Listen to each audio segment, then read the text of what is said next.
Okay, I think I'll commence the second part. I just need to know, because it helps me, who's new that was not in the first part. Just raise your hand. Okay, so that's good to know. I have to then do I prepared for that, so I'll do a very short summary of the first part, and then we'll move on to the second part in a bigger way. So I welcome you again. My name is Bart Gildenberg. I've had the pleasure of being associated with this CRM evolution since its beginning. I founded it and sharing it for many years. And so I'm delighted to see new people here in Washington, D.C., and I hope that you have a good event, and if there are questions you'd like to ask, I'm certainly able to try and assist you where it's appropriate. The second part of our today's presentation is about the central role of CRM in this engaged customer strategy. And I will suggest that without a solid, sound CRM system, you cannot have an engaged customer strategy. So that, I'm just going to tell you the end result, and I'll show you why and what to do about it. Again, for those that were not in the first session, I've been around for a long time. This is the 33rd year as a strategic consultant in applying technology to business. I'm author of 3 business books. This is the current one that's on the market. I offer to that as a small gift of thanking you to come. The 4th one is on Engaged Customer Strategy, a Roadmap to Success in 2030, and Wiley should be publishing that at the end of this year. So in the world that I live in, we will come inside the company and look at, we'll brief the executive team on the new technologies that might include, for example, those that were in the last session, identity resolution, or on the importance of emerging technology, or on what is a holistic profile and why is it so important, or on any of the pieces of the house, of the building. We'll also assess how effectively are you using CRM? How effectively is your social media working? Are your profiles effective, and if not, what can we do about them? So then assessment.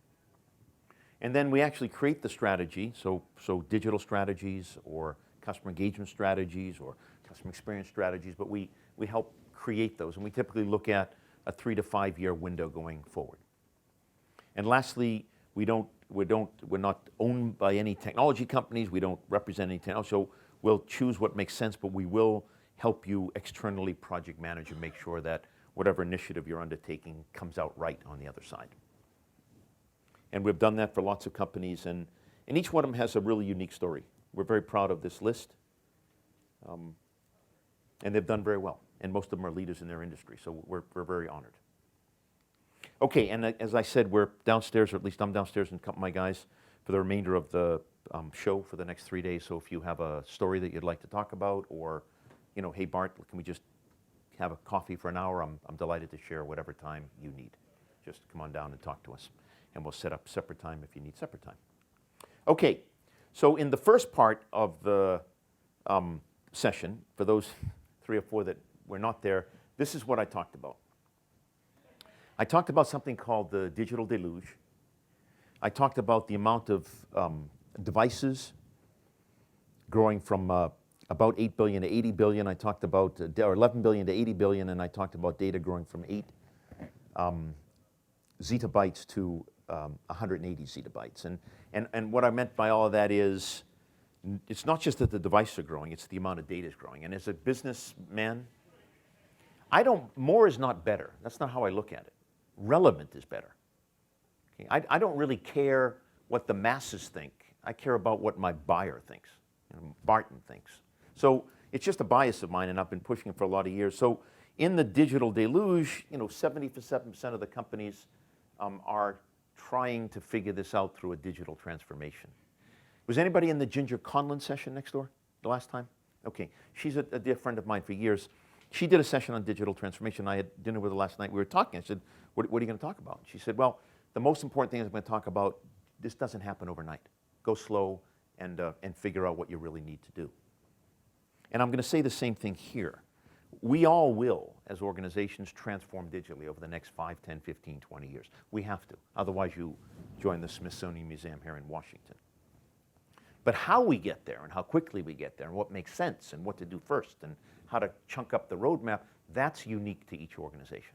And that's what I talked about in this particular slide. So the question was, how will you thrive in the digital deluge? I suggested that there are companies like Borders or the travel agencies that have lost their way in thriving in the digital deluge. I suggested there are companies, lots of them, that are learning their way. Blue Shield of California, Illy, two of our customers. I suggested that several companies are leading the way, whether it's Starbucks or Apple or Tesla, et cetera, and some of those are our customers. And I sit back here in Bethesda, Maryland, and I ask myself, wait a minute, why is it that some companies thrive and others don't? Is there a recipe? And that's what drove me to create this picture. And if you don't know, most authors in the business world have a picture, and that starts a book, right? Because then you can take the picture and break it up into smaller pieces and write chapters on each of the pieces and pull it together with a red thread. So that's the chapter, that's the theme. There's one other one, there's two pictures, but that's the core theme of the new book. And what I said in this is, for the first part is, and it's important that I just slow it down a little bit. There are three sources of data that we work off of in understanding and engaging with our customer. There's the transactional data, which could be point of sale, could be loyalty, could be ERP. It's stuff we know about you, stuff you've expressed, you bought. We have CRM data. That could be pipeline data. That could be marketing data in terms of what you've responded to or what is important to you. It could be customer service data, outstanding issues that are troubling you or have been resolved. And then there's increasingly this bucket called third-party data. So as I mentioned, Axiom's one of our customers, as is Experian, and it just amazes me at how much information they've gathered. There was a young lady in the session last time, she's still here, who asked the question about the European GDPR, the new data, restrictive data regulations, and how does it impact data. I'll be happy to address that a little bit later on as I hit that particular slide, but bottom line is there is good news. The good news is much more data, it's much more comprehensive, and we've built APIs into our technology stack that allows us to drive that data together into a more holistic customer profile. I suggested in the first part that that itself is not good enough because most of that data deals with our offline behavior. And that in an increasingly digital world, it's imperative that we understand the digital component of how our customer wants to do business or is doing business with us or our competitors. Thus, the reason why out in the West Coast, companies like LiveRamp and Neustar and others created something called identity resolution. It's a new tool set. It's really, really cool. I'm not like into technology, but this one has got my eye on. I can figure out your offline behavior. I onboard you, as it's called. I onboard you. I strip all your PI, personal identifiers. So now I know your characteristics. You're buying your past characteristics from your offline data, and I assign you an ID, 100. You go online, as you remember the Jaguar story. I look at my Jaguar sites. I look at my Jaguar social media communities. I'm anonymous at that point. They don't know who I am because I haven't identified, or authenticated is the correct term. Until, and it knows this is cookie number 600, because it goes off my PC, on my laptop, on my cell phone. It doesn't know who I am, but it knows it's a cookie. It knows me, a mobile ID. The moment I hit a site where I want to buy something, sports ticket, if you're young, dating site, whatever, I say, oh, this is Bart. This is my email and my telephone number. Bingo. The domino starts to strike because it says, wait a minute. Number 600 is a guy called Barton. It goes back throughout the web and looks at my buying behavior. I'm able to then look and identify that that buyer is the same buyer as offline 100, same characteristic, and it puts the two together, and it builds that more holistic customer profile. So I'll ask the obvious question. What company can afford not to integrate online and offline data if they're going to survive going forward? Does that make sense to everybody? Now, I'm not going to, we have a little more time in this session. I don't have that many slides. But you can ask questions if you want about how does this really work and what's the privacy and so forth. You can interrupt me. I don't really care in this session. Or you can, whatever you want. But that's what I said in the first session. So I said if you do it right and you get the bottom of this picture right, You got your data sources lined up, you got your offline, online integrated. You can create holistic profiles, customer profiles, in ways we never had the ability in the past. This is unique. And this allows us to then perform magic as we run the data analytics tool set on top of the profile. We segment, sort, stack, cluster various information about our customers that we can then use in a pinpointed manner to engage our customers in the channels of preference that they've expressed to us. I suggested that it would be foolish to look at a digital transformation without considering the great importance today and tomorrow of traditional media that includes face-to-face meetings, it includes telephone calls, it includes emails, it includes surveys, focus groups. There's a variety of different offline tools that we use. And that's a critical component of any go-forward customer engagement strategy. But as I said, as you move from left to right on this particular customer engagement channels, it becomes increasingly digital. Social media, I talked about both private as well as public communities. Public being the Twitters and the Facebooks. I suggest that that's very important as a vehicle to brand your product. It's very important to get mass messaging out about your product. So when Kraft Foods, one of our customers, Oreo cookies became 100 years old a few years back, the public social media was the perfect place to say happy birthday, Oreo, 100 years old. But if you are ExxonMobil, as I explained, and you don't want every competitor to be there, and for that matter, Facebook is not usable in China, which is one of their big customer bases, guess what? Public social media community of no value, or of less interest. So then the creation was a private community, or what's referred to as a branded community, where we're now inviting our customers to come into our little home. And with other customers and distributors and ExxonMobil experts and maybe outside experts, we can talk shop. We can talk, and I'll explain the whole story in a minute, but what I said was that private communities is another tool that we use, as well as public communities, to better understand our customers. And these 4 customer engagement channels we sell through them, after we've got our profile and understand we sell through them. But if we're clever, and this is the part that we have to be, we will listen to how the customer responded. Did they like the sales pitch? Did they like the phone call? Did they like the presentation? We'll bring that information back down into the profile. We'll look at how others respond, and we may come out with a better sales pitch, a better presentation, a better approach to a particular customer segment. Similarly in social media, as I'll show you, if we listen carefully, let's just take the private or the public, we'll use private. We listen, bring that down into the profile. I can come back out with better threads, what are called social media threads, better forums. I can come out with better polls. I can come out with better ways of engaging the customer. So I get my act together down the bottom, I push up and sell my products to the right channel as a result, and right customer as a result of my data analytics, and then I put my ears on. That's why I call the listening platform in here. I put my ears on and I listen to how did they respond, and what they like and what didn't they like, and I then adjust accordingly. Yes? So how does the concept of customer journey mapping play with or within that picture? Mm-hmm. It plays in a very big way, because this is a journey, right? These are journeys. And so if we take the time and right basically in here, when we do our data analytics, and that journey map is a big data, right? It's a big piece of data that we watch the customer move across channels and what they buy and how they prefer to go. If we do that properly, then we know the journey itself, and we know the channels that they're looking for and they're using and how they come to us, and we'll adjust our. Individually or by segments, or how defined do you get? The answer is both. I'll give you I think the correct answer is individual, but I want to preface that. So we work with AAA, the Automobile Association, with 23 of their branches around the country, 52 million members.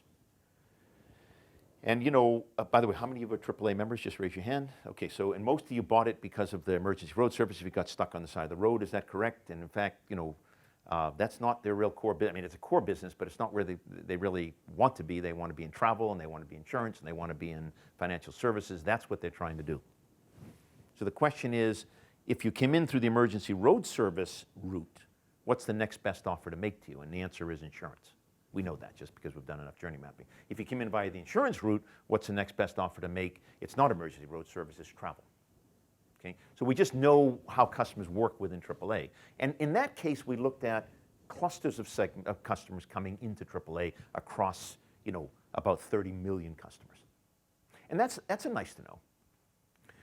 But it would, my observation that nicer to know is what is Bart Goldenberg's customer journey, so that when I hit the website or whatever, I make an inquiry, they say, oh, I know who that guy is. He falls into that segment, but he doesn't display every characteristic of that segment. We're going to personalize the website for him this way.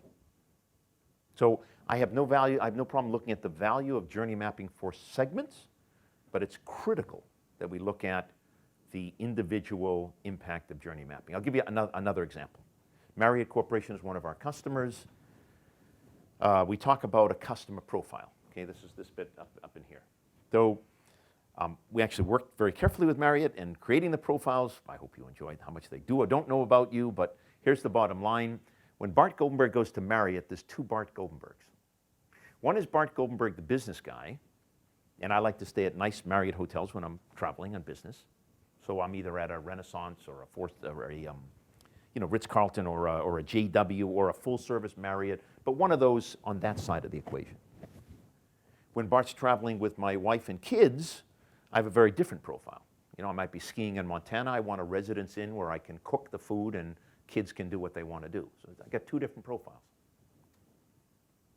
So when I call Marriott, will the true Bart Goldenberg please stand up? But they don't know until they ask me, hi, you on vacation or are you on business? Now let's go to your question about individual. What Marriott looks at, and they're very, very good at this is this whole kind of listening, social listening and other listening. They look at how many people like or dislike the Renaissance Washington, D.C., or the Residence Bozeman, Montana, or the Ritz-Carlton, whatever. And they get a feeling for, oh, we're doing well, we're not doing so well. I say, that's nice to know. What I want to know is when Bart last visited the Renaissance in Washington, did he have a good experience? That's all I want to know. Because I know Bart's a platinum elite at Marriott, and when he goes to the next hotel, if he's pissed off at what happened to the Renaissance, he's going to carry that to the next experience. So my journey map is going to be impacted by my experience, not how the Renaissance is being rated by 1 million people this week. Does that make sense to you?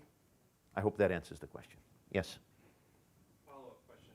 What kind of feedback do you get from the customer experience side on all of this intelligence and how it impacts just communication? The deluge of emails that come through and say, please rate us, please tell us how we did. How was your... It's important to know, but after a while, you just get oblivious to the questionnaires. So the answer to that is what's called contextual relevance. And you have to wait for the answer to that because it's coming in about 8 or 9 slides. But if I don't remember, and I think I will, please remind me. But I'll try to address that head on. Okay? I'm still trying to summarize part 1. You're in part 2. So if we do this correctly, the social media, both public and private, e-commerce channel, again, I mentioned the website, I mentioned increasingly portals. I think that's very important, personalized portals based on your knowledge of the customer. It's the search engine optimization. It's very importantly the next best offer, and Amazon led the way on that. It's the shopping cart. It's a whole bunch of things. And again, if we do this effectively, we're going to sell up through e-commerce. We're going to listen carefully to how the customer liked or didn't like the offering, shopping cart, abandoned, didn't abandon, and we're going to come back down into the profile and look at how that customer responded or how that segment of customer responded, so we can come back out with a better portal, with a better website, with a better search engine, with a better next best offer. So that's how it works. It's continuous. And the last customer engagement channel I talked about was emerging technologies, whether it's this gentleman's wonderful device, whether it's the wearables that increasingly people have on their body, whether it is augmented and virtual realities that are really very important, whether it is some really cool personalized TV and personalized radio and personalized videos that are emerging that are actually available. There's a whole bunch of new technologies that we really have to keep an eye on. Not that I'm going to get overly excited and jump up and down and join the technology bandwagon, but we have to look at how can that impact the engagement that we have with our customer, and we have to be on top of the game. We have to at least be aware of it. And what I suggested there is, now become location sensitive, particularly emerging technologies.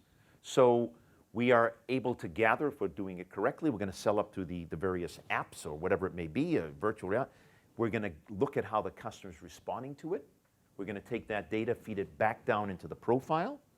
We're going to look at whether other customers are acting in a certain way, and we're going to come back out with a better app. We're going to come back out with a better wearable. We're going to come back out with a better virtual or augmented reality experience. Does that make sense?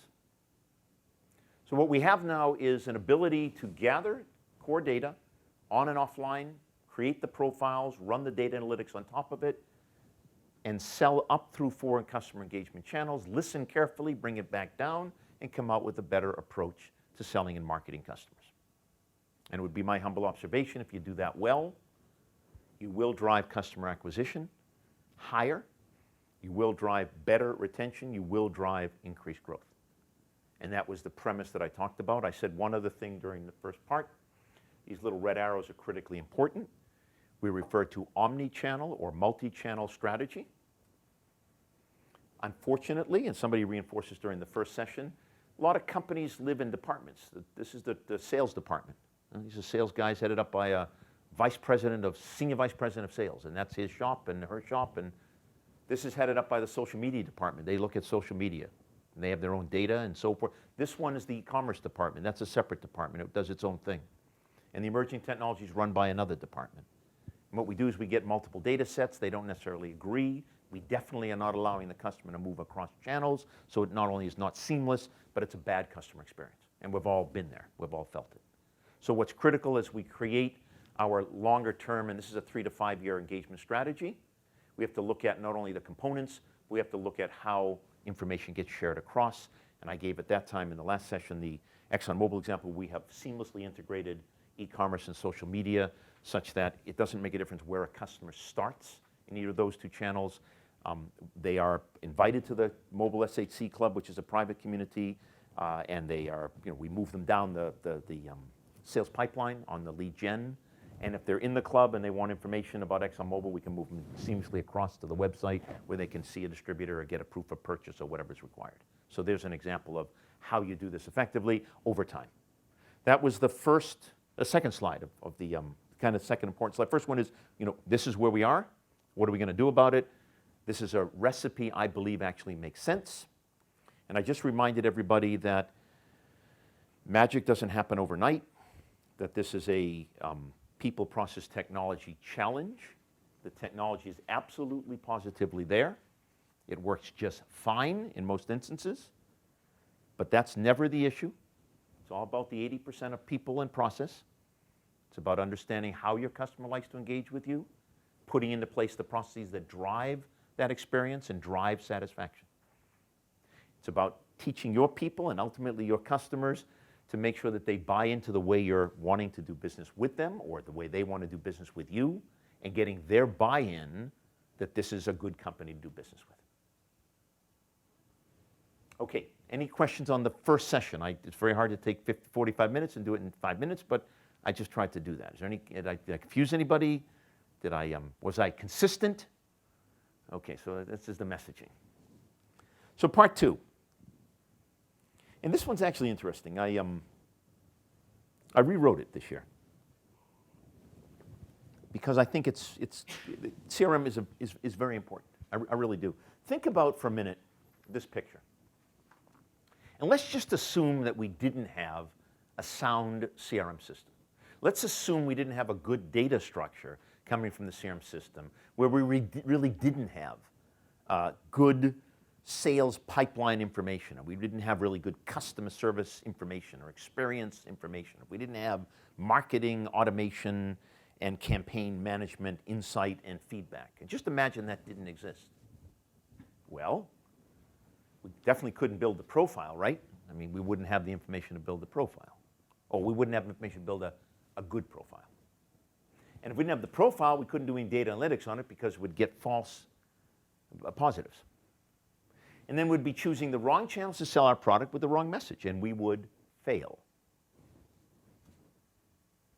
Just think if we didn't have a good CRM system and we really couldn't identify which customers prefer to be sold to face-to-face, because that's inside the profile of your customer relationship management system. It says Mrs. Brown likes face-to-face, Mr. Johnson likes social media, Mrs. Jones likes e-commerce, and Mr. Smith likes emerging technology. That's inside your CRM system. The channels of preference are inside your CRM system. The social media sites that they like to work in are inside your CRM system. Let me make sure I'm absolutely clear on this. We happen to have somebody in the room that is a dear friend of mine from Salesforce, and that's a challenge that they've had for years. How do we make sure relevant information is inside the profile? And they've done a brilliant job at trying to make that happen. But raise your hand. How good, again, I asked it in the first time, so you don't have to repeat yourselves at first raise it, but how many of you really feel your profile is up to snuff and you're ready to rock and roll in this increasingly digital world? Raise your hand. Okay? And that's the challenge, folks. That's the challenge. And here's the bottom line. We could just go into discussion. If your CRM system is deficient, you're not building an engaged customer strategy. It's that simple. I'll go a little further and give you a few more slides to reinforce it, but I really believe that. So let me show you. So that's the strategy, right? There's a strategy right there. I want to now implement the strategy. Everybody with me? So I went from the strategy, creating it, to now assuming the strategy is in place, and you got the stuff there, and now I want to implement it through what's called closed-loop customer engagement. Okay? And now let's look at the role that CRM plays in closed-loop customer engagement, which will only reinforce what I just said to you. CRM not up to snuff, you're not getting to an engaged customer strategy. But let's go. So appropriate customer engagement channels. You remember from the last session, I threw this, I threw this slide up. And it's not important, the slide itself. It's the message in the slide. And that is that different segments, different socio groups, different clusters, different whatever have means of communicating their own way. And if you don't have this information understood, and you're going down the wrong channel or the wrong approach, messaging, what happens? Nobody hears anything. It goes right by them. So here's a question. Just show me in your hands, please. How many of your CRM systems now store the most important channels that each customer likes to use? Just raise your hand, please. Okay, one. Good. So is that message clear? You're all, I just look at y'all and you all tell me what you tell me. Do you want to tell us why your channel stores it and why you felt that was important? Our channel stores it. Or CRM stores the channel, I'm sorry? Well, our CRM stores it. What I worry about is I'm not sure that the way we store it actually tells us the preference. Because I don't know that we have enough data to say, if you gave him these four choices, he will always take this one first. Right. I don't think we've got that. Okay. And by the way, that's Engaged in that channel. that's challenging. But we don't know if that's the channel. So that goes back to this. If I really truly have a closed loop process, and you'll see it in a minute, where I sell up to the channel, I listen, I bring it down to the profile and come back out. If my closed loop is working, you can tighten that channel question. I'll tell you that. I think the one piece of my keynote was, depending on what they need help with, may determine which channel they use.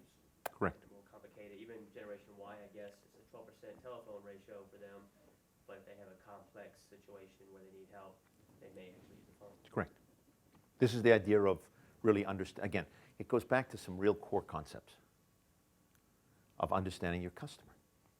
Taking the time to listen and understand and talk to your customer. Okay, so let's assume for a minute we have understood, and where I usually start with this is you have certain channels that you work in right now. Maybe you don't work in every channel. That's okay. And you're not going to jump into a channel foolishly and think that magic's going to happen. So we are who we are at this point in time. And that's why I'm going to call it closed loop, because we're going to come back to this in a minute. But we need to sell and market and service through the channels we currently utilize. Everybody clear? Okay, so now we sell through the channel, and it doesn't surprise you, we're now going to gather relevant data from those channels is what the customer likes and doesn't like. And you could argue, is there a simple formula to do that? The answer is yes, here it is, 4 steps, but it's not so easy. So we're going to gather both digital and non-digital, online, offline data. We have to have the capability to analyze it. What does it mean? And the thing that I'm always just driven by is this concept of actionable insight. All these nice to know, not very important to me. Need to know, we have to, with Bart, this is what we recommend you do. With John, that's what we recommend. Sue, that's very important, and that's much more difficult because now we're down to that personal level versus a cluster or a segment level. And then we deploy the tools to make it happen. So let's talk about that ExxonMobil Club. I've been kind of talking about it a little bit, but let me tell you how they have done a really brilliant job at using a structured approach to gather relevant data. So in this book, this is the core picture in this book. Okay, this is the core picture. And what it said was, I wrote it in 15, so I actually wrote it in 14. There's your public communities, there's your private communities. What I argued is that you have to be listening and visible in both public and private communities. And that if you do it properly, you use what are called listening and monitoring tools to figure out what's going on, and I think all the way down to the individual customer level. And once you've listened carefully, and again, this just reinforces the next picture, it goes into your CRM system. Remember the idea that it comes back down into the CRM? And then what you're doing is, where does it go into the CRM? Into the customer profile, right? That should be clear to you. It's on the pedal of the profile. And then we use that insight to engage the customers in the ways that they like to be engaged. Okay, so it's a 4-step methodology you'll see inside the book. So here's ExxonMobil. I just want to tell you the story in just a touch more detail. This ends at, let's think about this. We started at 11, what time did we start? 11:45, 12:30 it ends. Okay, good. So I'm all set. Actually, pretty soon. They were faced with this challenge. They're the leaders in the world for technology premium in the oil industry. So you all have heard of Mobil 1 for your cars. It's actually a technological breakthrough. The molecules are very consistent and they do less damage to your engine. It is true. They have the same thing for the industrial world. It's called SHC. And SHC is the same molecule as Mobil 1, but it's applied to the industrial world. What's an industrial world? People that make refrigerators, people that make machinery to make tables. I mean, it's all the industrial stuff that people use. And they have the same need for lots of machines that it's also, by the way, it's windmills. That's another industrial application of lubricant. Okay, so there's lots of different things. And they are the leaders in the world, the number 1 lubricant manufacturer in the world. And they saw it coming. They saw the digital revolution coming. Well, I don't know if they always saw it coming, but we've worked with them for 28 years, 29 years now. And about 5 years ago, one of my buddies, an executive, we sat down and said, okay, we really do have a challenge of staying relevant to our customers. What are we going to do about it? And we sat down. He was a footballer. He was a Scotsman. He loved Arsenal and a few other football clubs. And so he just thought that, well, what we can do for Arsenal and the football teams, soccer teams in Britain, we can do for ExxonMobil. Okay, and that's a bit of a challenge to a fairly structured ExxonMobil that doesn't, that's very careful of how they move and the brand image and all that. But long story short, we got it through. We looked at public communities, but that was no good because I can't give you the percentage, but a large piece of the business comes from China, and in China, Facebook is not used, so that wouldn't have reached who we needed to. So we decided to lock down on a private community called the Mobile SHC Club. And what we said was we're going to invite lubrication engineers to a online community. You have to sign in and say, this is me, this is the company I work for, this is, you have my permission to use what I am saying to you to better make products for me. I will not talk about price. There's a whole bunch of stuff there's rules of the game. And everybody signs it, otherwise you don't get invited to the club, and therefore we check your email address, and if you're a competitor, we know you're a competitor, we don't let you in. It's a private community. We own the community. We run the rules of the community. Today there are 2,800 lubrication engineers around the world. The community is in Russian, it's in Chinese, it's in German, it's in Spanish, and it's in English.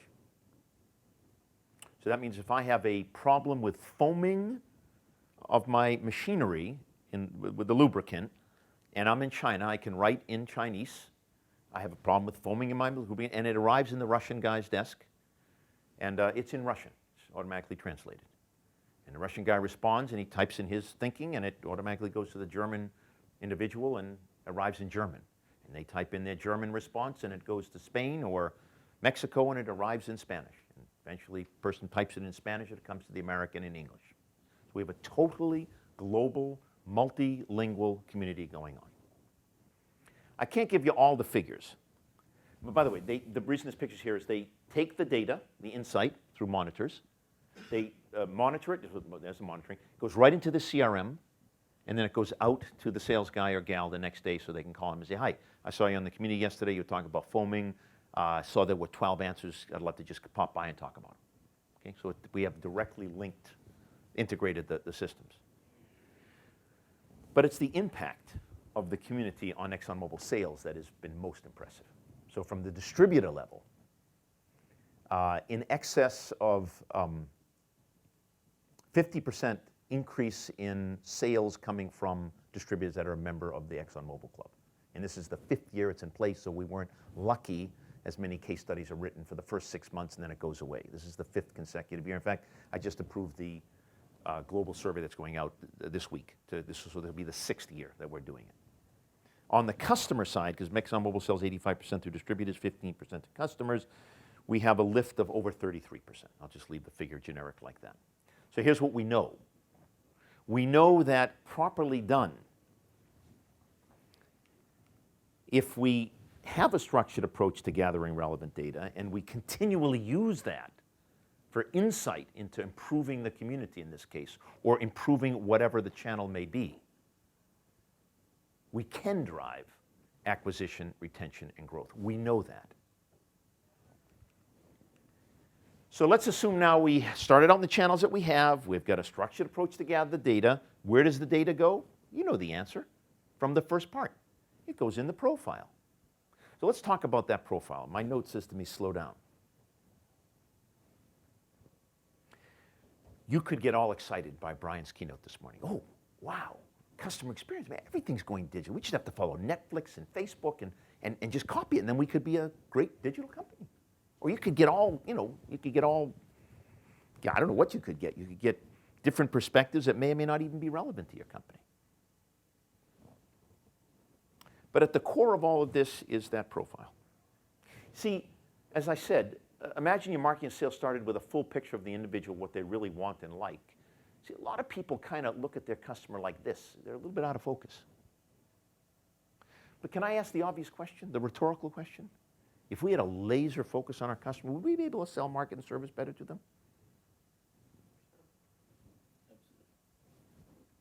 So why is it that so few companies have mastered that holistic profile? I don't get it. I honestly don't get it.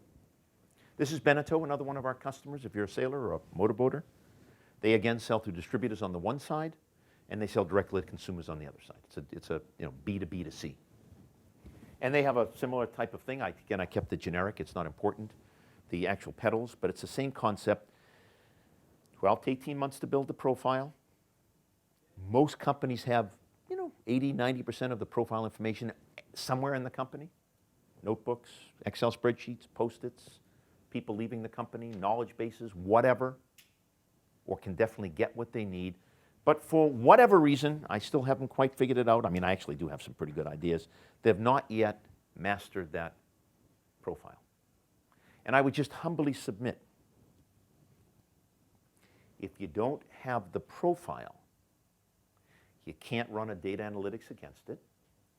If you can't run the data analytics against it, you'll come out with not complete segments and or clusters and or channels of preference. And so if you then go to market, sell, or service the customer, you're unlikely to nail it. Okay? Let's keep going. I've got my profile. It's rocking. I'm going to run the data analytics on top of it. Everybody, this is just again, it's the next step. And here we have, I said I'd come back to this. If you remember in the first session, I talked about the Forrester study that showed how everybody's challenged with data, and we don't have the data come from multiple channels, and we don't have the tools, and there's all kinds of reasons why we don't do good data analytics. I don't really, I'm not going to spend too much time here, but here's some very good and effective ways at understanding a customer. You sit on top of the profile, and whether you're looking at lifetime value, you're looking at lead scoring, you're looking at lookalike modeling. At Giorgio Armani is a good story. Lots of good stories. So there's about 51% of all buyers of Giorgio Armani clothing are men, 49% are women. You may not have thought that, but that is the truth. And the question that was posed at the time, it was a few years ago, was do we understand our customers well enough so that we could create what's called a lookalike model, which is understanding the profile of the customer, the buyer behavior, and then take that profile and find more customers like it. That's why it's called a lookalike model. Okay? So we built the models. We built the algorithms, and we really knew the customer very well, very, very well. And we built the model. And what we did is we started to look at, so it was very, at that time, it wasn't the right segmentation, but it's what they did. Top 20%, next 20% of sales, third, fourth, and fifth. So they had 5 segments. You take out the Rockefellers in that family, that's the top 1% because they buy every Giorgio Armani clothing from the day it's made. And we then took the next kind of 19% out of that 20, right, the top thing. And we clustered and looked and carefully, and we noticed that there were characteristics in the next 20%, the second tier, that were incredibly similar to the first tier, but we had never approached them in the same way we approached the first tier. So you know what we did? We started to approach the second tier the same way we approached the first tier, and we started to get a lift of the second tier moving into the first tier. Everybody understand what we're doing here? That's called lookalike modeling, and it works, and it's very interesting. So as a sailor, I always like these kind of expression. Everybody gets so much information all day long, they lose their common sense. Remember I said it's not the information. And in this year's Bermuda America's Cup, but the one in San Francisco, you remember, Team Oracle was down 8-1. They lost one more, they'd lose the whole World Cup. And the skipper was a Australian, very clever and good sailor, and Oracle told them they used fin technology, right? Fin came out of the water, a certain degree, and you went very fast. And Oracle's computer said you have to run at this particular wind angle, which means the way the boat is headed. And the skipper was saying, the Kiwis it's not the way they're going. It's not right. And no, this is the computer, the technology, it knows what it's doing. You just follow along. Lost number 1, lost number 6, lost number 8. We got one more, we're out. Couldn't sleep that night. He wrote the story. It's a very well-known story in the sailing world. And he said, I don't give a darn what the computers say. I know when I looked outside the boat, I didn't see my fin rising, and I saw his fin rising. I'm not taking 38 degrees. I'm taking 42. And he won 8 consecutive races and took the World Cup. So we can get overwhelmed with data. There's all kinds of machine learning and artificial intelligence, all kinds of stuff that's helping us. But the bottom line is you've got to do data analytics. You've got to put your stake in the ground. There's lots of good things, but make sure you take your head outside the boat every once in a while. Make sure you're making sense. Okay, now the one I wanted to talk about.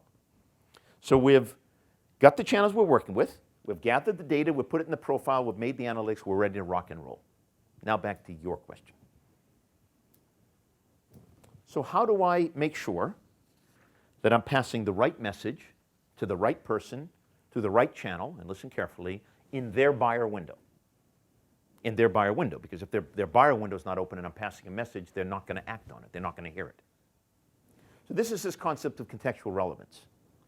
Serving up information to the right person, the right time, their way, not yours, during the open buyer window. This is the customer that says, find me, know me, delight me. Now I want to tell you, this is a big challenge for me. I'm actually doing a webinar on April 24th, an ISM webinar on this topic, just because I've been challenged by it. How do you do this? How do you make sure? It's easy. It's easy if you're a mortgage company, and I look and see somebody has gone to 6 mortgage companies in the last week. I got a rough idea that they're probably looking for a mortgage. Okay, that's a fair assumption. But let's say that I'm not, it's not an apparent thing, and I got to keep you warm on the one hand so that I'm passing message to you that you're aware of who I am, and then when the buyer window opens, bang, I got the right message for you. And I find that very challenging. I really do. And I know that if I'm, remember the figure of the, from the first ping, 80% of the purchase has been done before they ever contact you. So if I'm not relevant in the first 80%, I'm not going to be spoken to. So contextual relevance, I'll give you just one other data point. Look at this one. 3 billion users on the top 4 messaging apps, 60 billion messages, apps launch 9 times more per day than any of their apps. But look at this one. Less than half of businesses are able to actually connect with consumer via messaging. So how can you be contextually relevant if less than half of you are even in the channel where your customers like to talk? But isn't the chat environment much more public social environment versus the business environment? Today? Tomorrow? What are you asking me? Today. And I asked you about today or tomorrow, didn't I, on purpose? So my point anyhow is this is the challenge to making sure that you are sufficiently present digitally and non-digitally as you keep them warm over time. And then as you see movement, and this is why I'm holding the webinar. I'm going to talk about what movement you see. And I'm doing it with another guy as well who's quite smart. Then that triggers that the buyer window is opening. And that's when you come up with different contextual relevant messaging. Does that make sense? Anybody have this experience and do it well? I'd love to learn from you. I believe this is really important. We talk about how do you know what channel? Well, you can listen, but if you're in the channel and you got the right person at the right time and you're doing it their way, not your way, but you're not there in the buyer window, you don't get the order. If you're in a channel that is the right person at the right time and their window is open, but you're not doing it the way they want you to do it to be the right, then you're not going to get their business. I think this is really important as we move forward in a digital world. But let's assume again, we have chosen the channel we've gathered the data, Lookalike Modeling, think that one, and Giorgio Armani, we've put the profiles into place and we've done the data analytics on top of it, and now we are contextually relevant. Now we're really smart. We're going to send it through the channel that the customer wants it to be sent through. It may or may not be the channel we currently work in. This is why it's called closed-loop customer engagement strategy or implementation. Because now I might have to open up my channels. I might have to open it to channels I'm not currently working in so that I can then take the structured data, put it back into the profile, do the analytics, be contextually relevant, and see if I'm in the right channels. Do you see any issue with asking that question? Asking which question?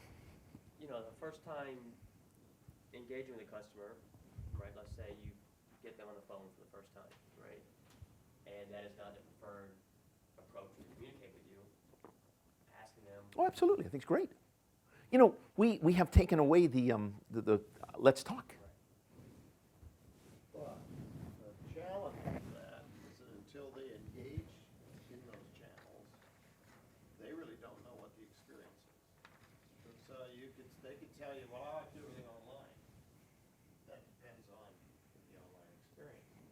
And anybody that says I like to do everything online has had a bad online experience and says, I'm not doing it online with these people anymore.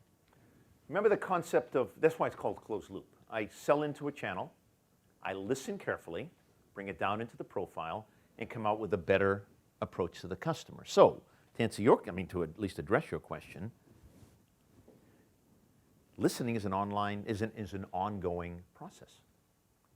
That's why at ExxonMobil we survey quarterly and then a big one annually to see if there's any shifts in the nuances in how the customer wants to do business with ExxonMobil. We're not surveying once and assuming they said they like online channels and that's where they like online channels 2 years from now. That's completely silly for me. We're saying that at this point in time, they said they'd like to buy this type of thing through this channel. Great. Profile, data analytics, get the product out. Listen, oh, wait a minute, they're not doing that anymore. Drop it, let's see what they're doing. Call them up, ask them, hi. Used to be a great user of our online services. Notice you haven't, how's things going? Oh, I don't use online anymore. I'm all done merging technologies, all done by my watch. Oh, really? And tell me more. Well, maybe I'll be sending you stuff on your watch next time. Yes? Shouldn't it be action-driven as well? I'm saying that periodically, quarterly, you send some surveys and you do all that.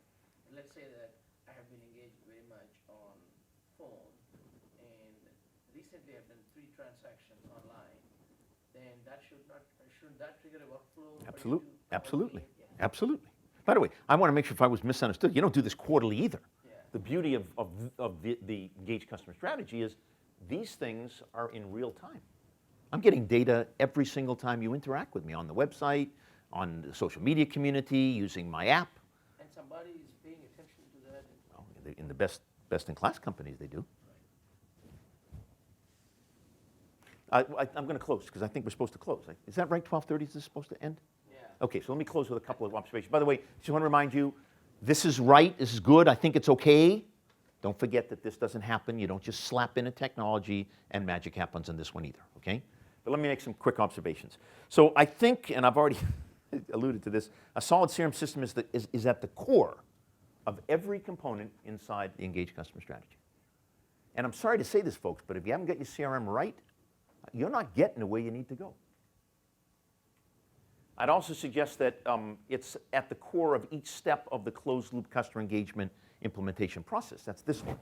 You see where CRM sits, and you house the relevant data, the profiles, and you ask the question, what is the channels that you like to use, and all of this. And lastly, I think it's imperative, and I alluded to this multiple times. Come talk if you don't think your CRM is optimized. Just come talk to me. We'll get you in the right shape. Again, honored to help you with that. If it's appropriate, booth 206, I'm here the whole 3 days. And I'd like to just open it if there's any questions. Yes? When you're serving B2B and you're trying to just, you're not selling a product, but they're your clients already and you want to enforce your relationship you have with your clients. So because you've got different types of job titles that you're communicating with, you don't often see different, going back to your last slide about when's the right time, the right channel to hit the right person. That's very difficult to implement in that sort of environment. So, absolutely correct. If you go back to kind of some of the, let's just take the sales technologies or sales methodologies, like let's just take Miller Hyman as an example. I'm not promoting it, I'm just saying, let's take it. The concept of influencers and gatekeepers and all that. On a B2B sale, typically it's not an individual. There may be a decision maker, but decision maker is influenced and there's gatekeepers to make sure you don't get to the influencer or whatever. So you really have to understand the team, but that doesn't mean that you can't then approach each of those individually with the bigger goal of driving the B2B sale. Does that make sense? So A, B, and C, person A, B, C, gatekeeper, B, influencer, C, decision maker. I may be going down one channel with A, another channel with B, a third channel with C, but I'm getting them all to get to work together. That's my master plan. Other observations or questions? Okay, well, bon appetit. Again, delighted to chat with you further. I'm here all 3 days, and I hope you have a great conference.